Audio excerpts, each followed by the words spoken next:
الحمد لأهله والصلاة لأهلها قال عز وجل في كتابه المحكم اعوذ بالله من الشیطان الرجیم فصل لربك وانحر صدق اللہ مولانا العظیم۔ خواتین و حضرات، آج نہ صرف پورے بر صغیر ہندوستان بلکہ پوری مشرقی دنیا میں عید الاضحیٰ کی تقریب انتہائی مذہبی عقیدت اور جوش و جذبے کے ساتھ منائی جا رہی ہے۔ عید الاضحیٰ، جسے ہم عام لفظوں میں عید قربان کہتے ہیں، دراصل ایک عظیم الشان اور بے نظیر واقعے کی یادگار ہے۔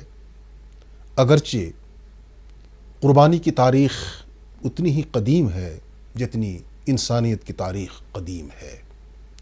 قرآن حکیم اللہ تعالیٰ کا ارشاد ہے، اذ قربا قربانا، جب حضرت آدم علیہ السلام کے دو فرزندان حابیل اور قابیل نے اللہ کی بارگاہ میں قربانی پیش کی، حابیل نے بھی قربانی پیش کی، قابیل نے بھی قربانی پیش کی۔ قربانی پیش کرنے کا مقصد اللہ کا تقرب حاصل کرنا، قربان بوزن قرآن ہے، کسی چیز کو پیش کرنا ہدیتاً، تحفتاً۔ حضرت آدم علیہ السلام کے صاحبزادوں نے قربانی پیش کی، لیکن حابیل کی قربانی کو اللہ نے قبول کر لی اور قابیل کی قربانی کو مسترد فرما دیا۔ حابیل کی قربانی اللہ نے قبول کی، قابیل کی نہیں کی۔ یہ سلسلہ چلتا رہا۔ ایک عبادت ہے یہ، اللہ کی رضا کی خاطر، اس کا تقرب حاصل کرنے کے لیے، اس کی قربت حاصل کرنے کے لیے، رضا اور خوشنودی حاصل کرنے کے لیے لوگ اللہ کے دربار میں بارگاہ عزتی میں قربانیاں پیش کرتے رہے۔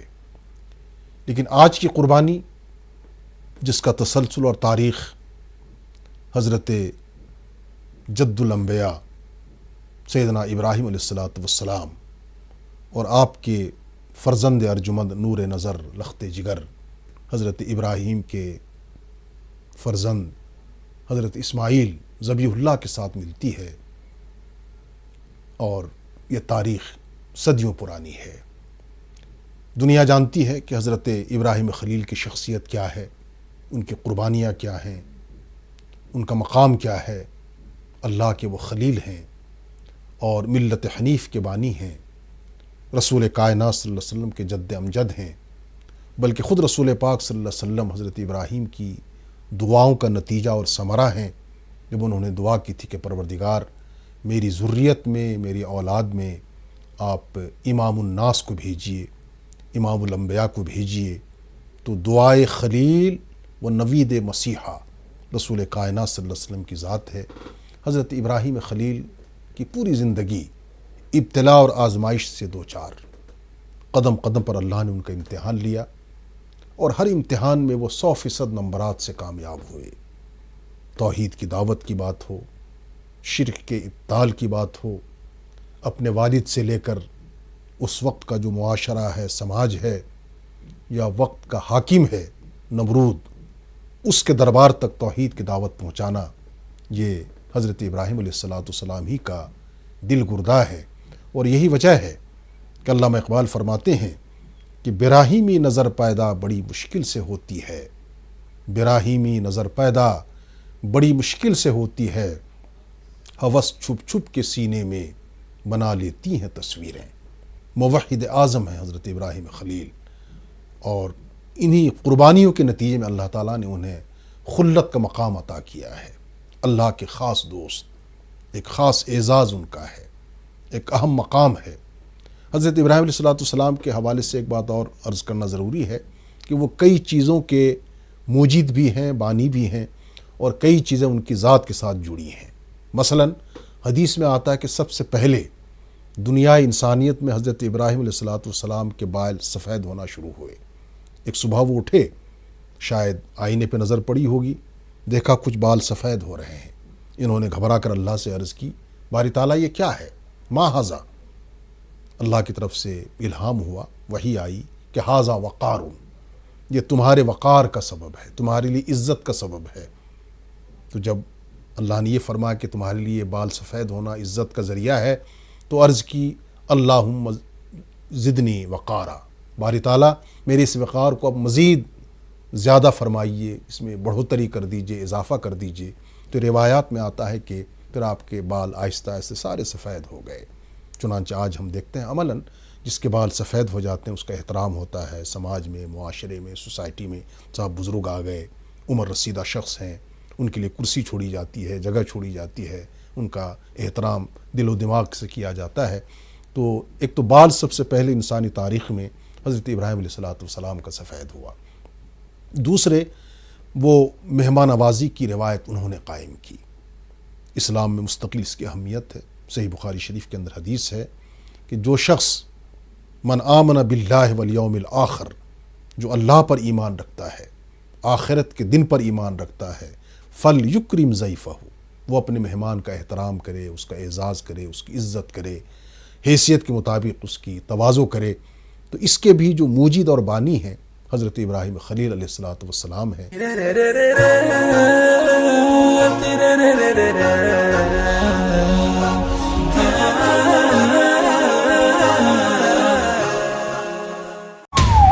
کورونا کے قہر سے ملک کی بڑھتی ایک تو بال سب سے پہلے انسانی تاریخ میں حضرت ابراہیم علیہ السلام کا سفید ہوا۔ دوسرے، وہ مہمان نوازی کی روایت انہوں نے قائم کی۔ اسلام میں مستقل اس کی اہمیت ہے۔ صحیح بخاری شریف کے اندر حدیث ہے کہ جو شخص من آمن باللہ والیوم الآخر، جو اللہ پر ایمان رکھتا ہے، آخرت کے دن پر ایمان رکھتا ہے، فلیکرم ضیفہ، وہ اپنے مہمان کا احترام کرے، اس کا اعزاز کرے، اس کی عزت کرے، حیثیت کے مطابق اس کی تواضع کرے۔ تو اس کے بھی جو موجد اور بانی ہیں حضرت ابراہیم خلیل علیہ السلام ہیں۔ یہ موضوع سے ہٹ کر بات تھی، میں یہ عرض کر رہا ہوں کہ حضرت ابراہیم خلیل کو اللہ تعالیٰ نے کئی اہم ترین ابتلاء اور آزمائش سے گزارا۔ پہلا مرحلہ اپنے والد سے لے کر اور اس وقت کا جو سماج اور سوسائٹی ہے، ملکی حالات ہیں، وقت کا جو سب سے بڑا حاکم اور بادشاہ ہے نمرود، اس تک توحید کی اور ایک اللہ کی دعوت دینا، لا الہ الا اللہ۔ اس کے بعد وطن چھوڑنا پڑا، اس میں بھی آپ کامیاب ہوئے۔ اس کے بعد بال بچوں کو چھوڑنا پڑا، اس میں بھی آپ کامیاب و کامران ہوئے۔ اور اس کے بعد پھر اللہ تعالیٰ نے آپ کا جو ایک بہت بڑا امتحان لیا، جس کا تعلق اس عید الاضحیٰ کی تقریب کے ساتھ براہ راست ہے، قربانی کے فریضے کے ساتھ ہے، یہ اپنے اکلوتے بیٹے کو قربان کرنا ہے۔ اصل پس منظر کچھ یوں ہے کہ جب حضرت ابراہیم علیہ السلام کی عمر اب 80 سال سے کچھ زیادہ ہو رہی ہے، آپ نے دیکھا کہ اب آنکھوں کی بینائی کم ہو رہی ہے، کمر جھک رہی ہے، قوا اور اعضاء کمزور ہو رہے ہیں۔ اللہ سے دعا کی، پروردگار رب ہب لی من الصالحین، مجھے ایک صالح اولاد عطا فرمائیے۔ ظاہر ہے اولاد انہیں کیوں چاہیے تھی؟ بینک بیلنس نہیں تھا، جائیداد نہیں تھی، کاروبار نہیں تھا کہ ان کو سنبھالنا ہے، بلکہ جو بنیادی مشن تھا توحید کا، اسلام کا، اللہ کا، اس مشن کی آبیاری کے لیے رب ہب لی من الصالحین۔ ظاہر ہے پیغمبر اعظم دعا کر رہے ہیں، اللہ تعالیٰ کیسے رد فرماتے؟ فبشرناہ بغلام حلیم، اللہ تعالیٰ نے بشارت دی کہ ہم نے انہیں ایک نیک اور سعادت مند بچے کی خوشخبری سنا دی۔ حضرت اسماعیل پیدا ہوئے۔ اس بچے کی پرورش، تربیت ظاہر ہے جس ناز و نعم کے ساتھ ہوئی ہوگی، ہم اس کا اندازہ نہیں کر سکتے۔ حضرت ابراہیم اس اکلوتے بیٹے کو دیکھ کر آنکھیں ٹھنڈی کرتے کہ اب میرے مشن کی آبیاری کرنے والا پیدا ہو گیا ہے، اب بڑے سکون کے ساتھ دنیا سے جاؤں گا، کوئی دباؤ ذہن پہ نہیں ہوگا، کوئی فکر نہیں ہوگی۔ لیکن ایک بڑی آزمائش ابھی باقی ہے۔ یہ بچہ قرآن و حدیث کے مطابق جب اب چلنے پھرنے کے لائق ہوا، تھوڑا بہت اپنے والد کے ساتھ کسی کام میں ہاتھ بٹانے کے قابل ہوا، تو سورہ صافات میں تفصیلات ہیں قرآن مجید میں۔ ایک رات حضرت ابراہیم خلیل کی آنکھ لگی تو خواب میں اللہ تعالیٰ اشارہ فرما رہے ہیں کہ پیاری چیز کو میرے راستے میں قربان کرو۔ نبی کا خواب بھی وحی ہوتی ہے، عام انسان اور نبی میں یہی فرق ہے۔ آقا علیہ السلام نے فرمایا کہ ہماری آنکھیں سوتی ہیں لیکن دل جگا ہوتا ہے۔ خواب میں حکم ملا، اور چونکہ وحی کے درجے میں ہے، 8ویں رات ذی الحجہ کی حضرت ابراہیم نے خواب دیکھا کہ پیاری چیز اللہ تعالیٰ فرماتے ہیں کہ میرے راستے میں قربان کرو۔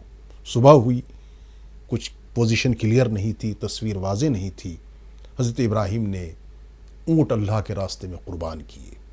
اس لیے 8ویں رات کو لیلۃ الترویہ کہتے ہیں، رویت کی رات، خواب دیکھنے کی رات۔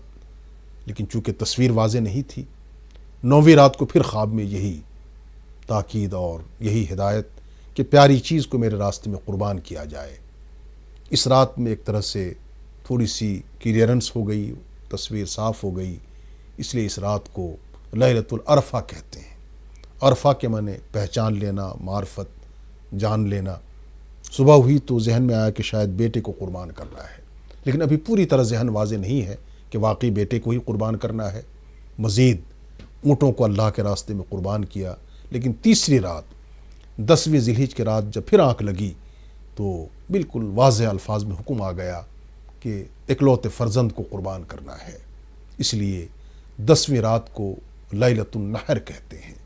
نحر کے معنی قربانی کرنا، ذبح کرنا۔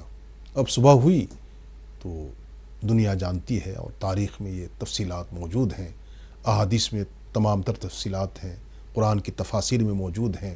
حضرت ابراہیم علیہ السلام اللہ کی رضا کی خاطر اس کا حکم پاتے ہی اپنے اکلوتے فرزند اسماعیل کو ذبح کرنے کے لیے منا کی طرف، منا کے میدان میں چلنے لگے۔ سبحان اللہ، اللہ کا حکم ہے۔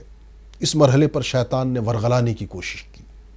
شیطان سب سے پہلے حضرت ابراہیم کی اہلیہ، حضرت اسماعیل کی والدہ حضرت ہاجرہ کے پاس پہنچ گیا۔ جا کے اس نے پیترا بدل کر کہا کہ حضرت ابراہیم نے بیٹے کو لیا ہے، معلوم ہے کہاں، کیوں؟ ماں نے پوچھا کیوں، کیا بات ہے؟ شیطان نے کہا کہ اسے ذبح کرنا ہے، قربان کرنا ہے۔ ماں نے پلٹ کے پوچھا کہ باپ بیٹے کو تھوڑے کبھی قربان کرتا ہے، ذبح کرتا ہے؟ شیطان کے منہ سے نکل گیا کہ اللہ کا حکم۔ ماں نے فوراً لاحول پڑھا کہ تم شیطان لگتے ہو، اگر اللہ کا حکم ہے تو ابراہیم خلیل ہیں، وہ ایک بیٹا تو کیا، اگر درجنوں ہمارے بیٹے ہیں ان کو قربان کر دیں گے، تم دفع ہو جاؤ یہاں سے۔ شیطان وہاں سے بھاگتا ہے، اور رمی جمار جب 8ویں تاریخ کو ہمارے حجاج کرام کنکریاں پھینکتے ہیں شیطان پر، تو یہ اسی کی علامت ہوتی ہے، اسی کی یادگار کو، اسی کی یاد کو تازہ کرنے کے لیے ہے۔ بہرکیف شیطان مایوس ہو کر پھر حضرت اسماعیل کے پاس پہنچتا ہے، انہیں وسوسے میں ڈالتا ہے، ورغلاتا ہے۔ اسماعیل پوچھتے ہیں کہ بھئی مجھے کیوں باپ ذبح کرے گا؟ حضرت اسماعیل کے پوچھنے پر شیطان کہتا ہے کہ اللہ کا حکم ہے۔ حضرت اسماعیل اس پر لعنت بھیجتے ہیں کہ تم شیطان ہو، اگر اللہ کا حکم ہے تو ایک جان تو کیا، اگر 1000 جان ہو تو وہ بھی اللہ کی رضا اور اس کی خوشنودی کے لیے قربان ہے۔ وہاں سے بھی شیطان نامراد اور خائب و خاسر ہوتا ہے، اس کی یاد میں بھی کنکریاں ماری جاتی ہیں۔ آج بھی شیطان پر حجاج کرام کنکریاں پھینکتے ہیں۔ حضرت ابراہیم کے پاس پھر شیطان پہنچتا ہے، آپ کو بہرکیف وہ کیا بھٹکاتا، کیا گمراہ کرتا، کیا راستے سے ہٹاتا۔ حضرت ابراہیم نے 2 ٹکا جواب دیا بالکل واضح الفاظ میں کہ اللہ کا حکم ہے، اور اس حکم کی تعمیل میں دنیا کی کوئی طاقت رکاوٹ نہیں بن سکتی ہے۔ حضرت ابراہیم بیٹے کو قربان کرنے کے لیے تیار ہو جاتے ہیں۔ یہ منظر احادیث میں جس کی تصویر کشی کی گئی ہے، الفاظ ساتھ نہیں دے رہے ہیں، میں عرض کرنا چاہوں گا۔ حدیث میں رسول پاک صلی اللہ علیہ وسلم نے فرمایا کہ 3 مرحلے ایسے ہیں جب اللہ کے عرش پہ زلزلہ آ جاتا ہے، اور اللہ تعالیٰ حالانکہ سب کچھ جانتے ہیں، دیکھتے ہیں، لیکن مراد ملائکہ ہیں، فرشتے ہیں، اللہ کی وہ لا تعداد مخلوقات ہیں جو ہماری آنکھوں کے سامنے نہیں ہیں۔ ان میں ایک بے چینی کی کیفیت کہ باری تعالیٰ کیا ہو رہا ہے۔ لیکن یہ 3 مراحل احادیث کے مطابق اور تاریخ کے مطابق ایسے ہیں جب اللہ تعالیٰ نے حضرت جبریل کو حکم دیا ہے کہ فرشتے کی تیزی کے ساتھ جاؤ، اور اس سے قبل کہ عمل ہو جائے اس میں تم رکاوٹ ڈال دو۔ ایک مرحلہ جب حضرت یوسف علیہ السلام کو بھائیوں نے اندھے کنویں میں ڈال دیا ہے، حضرت یوسف علیہ السلام اس اندھے کنویں میں اندر گرتے جا رہے ہیں، جبریل کو حکم ہوا ہے کہ بجلی کی تیزی کے ساتھ جاؤ، اور اس سے قبل کہ یوسف کنویں کے نیچے گر پڑے انہیں اپنے گود میں لے لو۔ احادیث کے مطابق اور تاریخ کے مطابق ایسے ہیں جب اللہ تعالیٰ نے حضرت جبریل کو حکم دیا کہ فرشتے کی تیزی کے ساتھ جاؤ اور اس سے قبل کہ عمل ہو جائے اس میں تم رکاوٹ ڈال دو۔ ایک مرحلہ جب حضرت یوسف علیہ السلام کو بھائیوں نے اندھے کنویں میں ڈال دیا ہے، حضرت یوسف علیہ السلام اس اندھے کنویں میں اندر گرتے جا رہے ہیں، جبریل کو حکم ہوا ہے کہ بجلی کی تیزی کے ساتھ جاؤ اور اس سے قبل کہ یوسف کنویں کے نیچے گر پڑے انہیں اپنے گود میں لے لو، دست شفقت میں لے لو۔ جبریل آتے ہیں، حضرت یوسف علیہ السلام کو اپنی گود میں اٹھا لیتے ہیں اور وہ کنویں کی تہ تک جانے سے محفوظ رہتے ہیں۔ ایک اور وہ مرحلہ جب میدان احد ہے، کفر اور اسلام کی ایک انتہائی مارکۃ العارہ جنگ ہے، اس مرحلے پر مخالفین نے رسول اکرم صلی اللہ علیہ وسلم پر جو وار کیا ہے، حملے کیا ہے، تو آپ کے دندان مبارک شہید ہو رہے ہیں، دانت ٹوٹ کر زمین پہ گرنے والا ہے۔ اللہ تعالیٰ نے جبریل کو حکم دیا کہ اگر میرے محبوب کے دندان مبارک ٹوٹ کر زمین پہ گر جائیں تو آج ہی قیامت نافذ ہو جائے گی۔ بجلی کی سی تیزی کے ساتھ جاؤ اور دندان مبارک کو اپنے ہاتھوں میں تم محفوظ کر لو۔ جبریل آتے ہیں اور رسول اکرم صلی اللہ علیہ وسلم کے مبارک دانتوں کو اپنے ہاتھوں میں سنبھال لیتے ہیں۔ اور یہ ایک مرحلہ جب حضرت ابراہیم اپنے اکلوتے فرزند کے گلے پہ چھری پھیر رہے ہیں، اللہ کا حکم ہوتا ہے کہ فوراً جاؤ اور اس سے قبل کہ چھری اپنا کام کرے اور اسماعیل کا ایک بال بھی کٹے، اس کی جگہ جنت سے یہ مینڈھا لے لو، جنتی مینڈھا۔ اس کے بارے خود اللہ تعالیٰ قرآن مجید میں فرماتے ہیں وَفَدَيْنَاهُ بِذِبْحٍ عَظِيمٍ کہ ہم نے اسماعیل کے بدلے ایک دوسرا فدیہ دے دیا تاکہ وہ ذبح کیا جائے۔ حضرت ابراہیم نے چھری چلائی، لیکن جب نظر آپ کی پڑی تو دیکھا کہ آپ اسماعیل باہر کھڑے مسکرا رہے ہیں ایک طرف، اور اسماعیل کی جگہ وہ جنتی مینڈھا قربان ہو گیا ہے۔ حدیث میں آتا ہے کہ وہی مینڈھا ہے جسے جناب حضرت آدم علیہ السلام کے فرزند حابیل نے اللہ کی رضا کے لیے قربان کیا تھا۔ اس مینڈھے کو اللہ تعالیٰ نے جنت میں محفوظ کر کے اس کی پرورش کی تھی، اور وہی مینڈھا اسماعیل کے فدیے میں ذبح کیا گیا ہے۔ اس قربانی کی یادگار کو آگے بڑھانے کے لیے سن 2 ہجری میں امت مسلمہ پر اللہ تعالیٰ نے رسول اکرم صلی اللہ علیہ وسلم کے طفیل قربانی واجب کر دی۔ چنانچہ قرآن مجید میں اللہ تعالیٰ فرماتے ہیں انا اعطیناک الکوثر فصل لربک وانحر ان شانئک هو الابتر۔ یا رسول اللہ صلی اللہ علیہ وسلم، انا اعطیناک الکوثر، اللہ تعالیٰ نے آپ کو کوثر عطا کیا ہے۔ میں کوثر کی تشریح ابھی نہیں کر سکتا، اس سے مراد دنیاوی نعمتیں، اخروی نعمتیں، بے تحاشا آپ کی امت کی تعداد، اس میں صحابہ کرام، تابعین، تبع تابعین، مشائخ، علماء کرام، محدثین، مفسرین اور بزرگان دین، یہ سب کوثر کے لفظ کے اندر شامل ہے۔ اور کوثر عطا کرنے کے ساتھ ساتھ جب اتنی نعمتیں اللہ نے آپ کو عطا کی ہیں تو فصل لربک وانحر، تو اپنے اللہ کے لیے آپ نماز پڑھیں اور اللہ کے لیے قربانی کریں۔ یہی وجہ ہے کہ سن 2 ہجری سے لے کر دنیا سے پردہ فرمانے تک رسول کائنات صلی اللہ علیہ وسلم نے ہر سال قربانی کا فریضہ اپنے مبارک ہاتھوں سے انجام دیا۔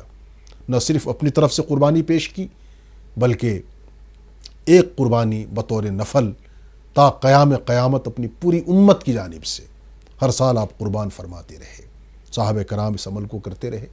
چنانچہ حدیث میں آتا ہے ایک دفعہ صحابہ نے عرض کی یا رسول اللہ صلی اللہ علیہ وسلم، قربانی کا حکم اللہ نے دیا ہے، آپ نے دیا ہے، اسے ہم ادا کر رہے ہیں، لیکن اس قربانی کا مقصد کیا ہے، اس کا پس منظر کیا ہے؟ فرمایا سنت ابیکم ابراہیم، یہ تمہارے جد امجد، تمہارے ابا حضور حضرت ابراہیم کی سنت ہے۔ صحابہ نے پھر عرض کی اس کا اجر کیا ہے، اس میں ثواب ہمیں کیا ملے گا؟ ارشاد ہوا کہ قربانی کے جانور کی کھال کے اوپر جتنے بال ہوتے ہیں اسی درجے میں تمہیں نیکیاں ملیں گی۔ قربانی اس وقت سے لے کر آج تک مشروع ہے، اور ہر عاقل بالغ مسلمان کلمہ گو مرد عورت جس پر زکوٰۃ فرض ہے اس پر قربانی واجب ہے۔ اب زکوٰۃ اور قربانی میں تھوڑا سا فرق ہے جو سمجھ لینا چاہیے۔ زکوٰۃ کے لیے سال کا گزرنا ضروری ہے، لیکن قربانی کے لیے یہ کوئی ضروری نہیں ہے. انسان اگر 1 ماہ قبل 2 ماہ قبل یا قربانی کے ایام کے شروع ہونے سے پہلے مالدار ہو جاتا ہے، کہیں سے اس کو دولت مل جاتی ہے، کہیں سے تحفہ آ جاتا ہے، کہیں سے گفٹ آ جاتا ہے، کہیں سے اس کی مالی مدد ہو جاتی ہے، تو اس پر قربانی واجب ہو جاتی ہے. خواتین و حضرات، اس حوالے سے میں ایک ذاتی رائے تو نہیں کہہ سکتا، لیکن ذاتی رجحان جو میں شیئر کرنا چاہوں گا اپنے لاتعداد ناظرین سے، اپنے مسلمان بھائیوں سے، بہنوں سے، بزرگوں سے، وہ یہ ہے کہ میری اب تحقیق اور ریسرچ یہ ہے کہ دنیا بھر کے مسلمان، خاص طور سے ہم اپنے ملک کی بات کریں، اپنے وطن کی بات کریں، تو یہاں میرا اپنا خیال ہے کہ 80 سے 90% لوگوں پر قربانی اب واجب ہے. الحمدللہ ہم میں سے اکثر و بیشتر کی مالی حالت بہت بہتر ہے، فائنینشیل پوزیشن بہت عمدہ ہے. ہم میں سے ہر فرد پر تقریباً قربانی واجب ہے، اور ایک ایسا وجوب ہے یہ. آقا علیہ السلام نے کس طرح سے اس کی تلقین کی اور کس طرح سے نہ کرنے پر آپ نے خفگی کا اظہار فرمایا، ناراضگی کا اظہار فرمایا. ارشاد ہوا کہ میرا کوئی امتی ہو، وہ صاحب حیثیت ہو، صاحب وسعت ہو، اس کے باوجود وہ قربانی نہ کرے تو پھر وہ میری عیدگاہ میں نہ آئے، یعنی اس سے عیدگاہ آنے کی ضرورت نہیں ہے. تو اس لیے جن حضرات پر، چاہے وہ مرد ہو، خاتون ہوں، مرد ہوں، خواتین ہوں، بزرگ ہوں، جوان ہوں، اگر وہ مکلف ہیں تو اپنے مقامی علماء سے، مفتیان کرام سے، جاننے والوں سے مسئلہ پوچھ سکتے ہیں. اگر ان پر قربانی واجب ہے تو انہیں لازماً اس عمل کو ادا کرنا ہے. اور قربانی ظاہر ہے 10 ذی الحجہ کو نماز فجر کے بعد، خاص طور سے شہر میں جہاں عید کی نماز ہو چکی ہے، عید کی نماز کے بعد قربانی کا فریضہ انجام دینا ہے. اور یہ مسلسل 12 تاریخ تک، 10، 11، 12 ذی الحجہ تک، عصر کے وقت تک تمام ائمہ علماء کے نزدیک اس عمل کو ادا کرنا ہے. اگر 10ویں تاریخ کو ممکن نہ ہو سکے، 11ویں تاریخ کو ممکن نہ ہو تو 12ویں تاریخ، بلکہ بعض مسالک کے نزدیک 13 تاریخ کی عصر تک قربانی کی جا سکتی ہے. تو بہرکیف اس فریضے کو ادا کرنا ہے. اللہ تعالیٰ امت مسلمہ کو توفیق دے. اس حوالے سے جو مسائل ہیں اور قربانی کے جو مزید فضائل ہیں، آپ کوشش کریں کہ مقامی علماء سے، مفتیان کرام سے، جاننے والوں سے رجوع کر کے آپ مسائل کو سیکھیں، سمجھیں اور شریعت مطہرہ کے مطابق اس پر عمل کرنے کی کوشش کریں. ایک اور جو اہم بدعت اب بڑی تیزی کے ساتھ رائج ہو رہی ہے، جس کی اصلاح ضروری ہے، اور ایک دین کے معمولی طالب علم اور خادم ہونے کے ناطے میرا یہ فرض ہے کہ میں صحیح نقطہ نظر اہل اسلام تک، مسلمانوں تک پہنچا دوں. وہ یہ ہے کہ وکالتاً قربانی کرنا. اس کی اگرچہ گنجائش ہے، ایک انسان پردیس میں ہے، سفر میں ہے، یا اچانک کوئی رکاوٹ پیش آ گئی ہے، تو وہ یقیناً اپنے بدلے دوسرے کو وکیل بنا کر قربانی کرا سکتا ہے کہ صاحب میری طرف سے آپ قربانی کر دیں، رقم اس کو آپ بھیج دیں، یا جو بھی صورت ہو جانور بھیج دیں. اور ظاہر ہے قربانی کے لیے وہی جانور قربان کیے جائیں گے جو شریعت نے بالکل طے کر دیے ہیں. وہ بھیڑ ہے، دمبا ہے، بکرا ہے، بکری ہے، بھینس ہے، اونٹ ہے. ان جانوروں کے علاوہ اور کوئی قیمتی سے قیمتی جانور، مثلا ہرن ہے یا کالی ہرن ہے، تو اس کی قربانی نہیں ہوگی، چونکہ شریعت میں مطلوب نہیں ہے. انہی جانوروں کو جو شریعت کے اندر بالکل طے کر دیے گئے ہیں، ان کی عمر کی بھی حد ہے، وہ آپ مقامی علماء سے معلوم کر لیں. قربانی کا جانور صحیح سالم ہو، مضبوط ہو، خوبصورت ہو، فربا ہو. ان تمام چیزوں کو ملحوظ نظر رکھ کر اللہ کی رضا کے لیے، اس کی خوشنودی کے لیے قرآن مجید آپ پڑھیں. اللہ تعالیٰ نے واضح کر دیا کہ تم قربانی دیتے ہوئے یہ مت سمجھو کہ تم نے قربان کیا جانور تو اس کا گوشت اللہ کو چاہیے، اس کی کھال چاہیے، اس کا خون چاہیے، اس کی ہڈیاں چاہیے. نہیں، حاشا وکلا نہیں. اللہ تعالیٰ ارشاد فرماتے ہیں لن ینال اللہ لحومها ولا دماؤها ولکن ینالہ التقوی منکم. تم نے جانور قربان کیا، اس کا گوشت، اس کا خون، اس کی ہڈیاں، اس کے بال، اس کی کھال، کوئی چیز اللہ کے پاس نہیں پہنچتی. ہاں، تمہارا تقوی پہنچتا ہے، تمہاری خشیت، تمہارا خلوص، تمہاری للہیت. تو قربانی کرتے وقت اس کا بھی جائزہ لیں کہ ہم یہ عمل محض اللہ کی رضا کے لیے کر رہے ہیں، دنیا کو دکھانے کے لیے نہیں، کسی دباؤ پر نہیں، کسی کو خوش کرنے کے لیے نہیں، محض اللہ کی خاطر. جس طرح سے حضرت ابراہیم نے نعرہ بلند کیا، رسول کائنات صلی اللہ علیہ وسلم نے اس نعرے کو آگے بڑھایا. قرآن مجید میں اللہ تعالیٰ ارشاد فرماتے ہیں کہ ایک مسلمان، اس کا نقطہ نظر، اس کا مطمع نظر، اس کی زندگی کا محور کیا ہونا چاہیے. فرمایا اللہ تعالیٰ نے ان صلاتی و نسکی و محیای و مماتی للہ رب العالمین، کہ میری نماز، میری قربانی، میرا جینا، میرا مرنا، میرا سب کچھ، اٹھنا بیٹھنا چلنا پھرنا، یہ سب اللہ کی رضا کے لیے ہے. تو اسی جذبے کے تحت قربانی کرنی ہے. میں آخر میں اپنے انتہائی کرم فرما اور انتہائی محبوب شاعر ترجمان قرآن علامہ اقبال کے اشعار پڑھ کے آپ کو یہ انتباہ کرنا چاہتا ہوں کہ ہماری قربانی ایک رسمی قربانی نہ ہو. جس طرح سے علامہ نے مرثیہ پڑھا تھا کہ مسلمانوں میں خون باقی نہیں ہے، مسلمانوں میں خون باقی نہیں ہے، وہ دل وہ آرزو باقی نہیں ہے. نماز و روزہ و قربانی و حج، نماز و روزہ و قربانی و حج، یہ سب باقی ہیں، تو باقی نہیں ہے. بہرکیف اللہ تعالی ہمیں قربانی کی روح کو، اس کے پیغام کو، اس کے فلسفے کو سمجھنے کی توفیق عطا فرمائے اور شریعت اسلامیہ کے حدود میں ہمیں دینی فرائض کو پورے کرنے کی سعادت بخشے. وآخر الدعوانا ان الحمد للہ رب العالمین.